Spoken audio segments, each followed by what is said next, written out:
J'ai découvert OVH il y a entre 5 et 7 ans, je ne me rappelle pas exactement, via un ami parce que je devais acheter des noms de domaine pour monter mon premier site internet. Et c'est OVH qui avait les tarifs les moins élevés. Et ils le sont plutôt restés et je ne voyais pas l'intérêt de payer 2 fois plus cher pour le même produit chez des concurrents. Il y a des gens qui aiment bien payer plus cher en pensant que ça amène plus de qualité, mais ce n'est pas forcément le cas.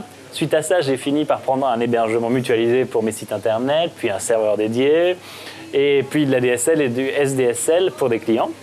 Puis il y a 2 ans, l'ARCEP a commencé à parler de VDSL, qui existait depuis quelques temps, mais qui n'était pas déployé partout, puisqu'il faut techniquement valider la chose pour le déployer. C'est d'ailleurs pour ça qu'on a certains standards en France, un profil 17A, c'est très technique après.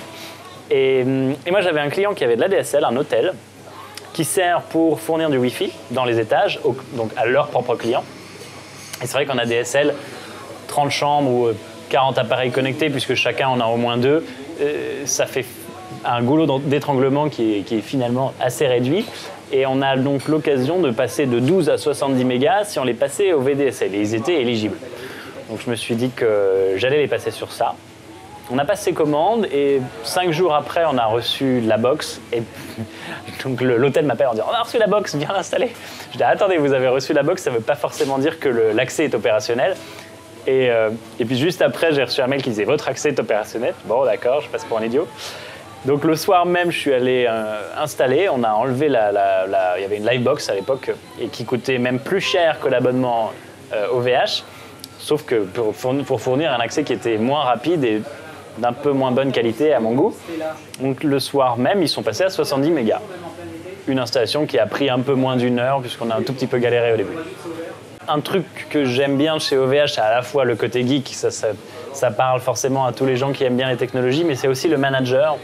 Et de pouvoir gérer ça et ces lignes, si on en a plusieurs. Je pense à une société qui a plusieurs bureaux et qui veut gérer CSDSL, VDSL, quel que soit le type de connexion, on peut le retrouver dedans. Donc d'avoir en un seul endroit une vue sur les IP, les reverse DNS, redémarrer les modems, pouvoir les configurer à distance aussi, ça c'est une des fonctionnalités qui existent dans le manager. Bah, c'est assez pratique et ça peut aussi être pratique pour quelqu'un qui fait de la revente ou de la gestion pour d'autres sociétés, de pouvoir tout visualiser en un seul endroit plutôt que de devoir se connecter à chaque espace client pour savoir ça marche, ça tourne. Plus le côté monitoring d'ailleurs, j'oubliais, de pouvoir recevoir SMS et email quand il y a un problème avec une connexion, c'est sympa, c'est du monitoring, c'est pas tout à fait proactif, mais pour moi c'est proactif, c'est que ça m'évite d'aller voir moi-même est-ce que les connexions sont en route. Surtout sur des établissements qui ont par exemple 2 connexions ADSL ou une ADSL, une VDSL. S'il y a une connexion qui tombe, on n'est pas toujours au courant, sauf à investir dans des équipements de monitoring, mais ça complexifie l'ensemble. Donc un petit SMS et un mail, ça mange pas de pain.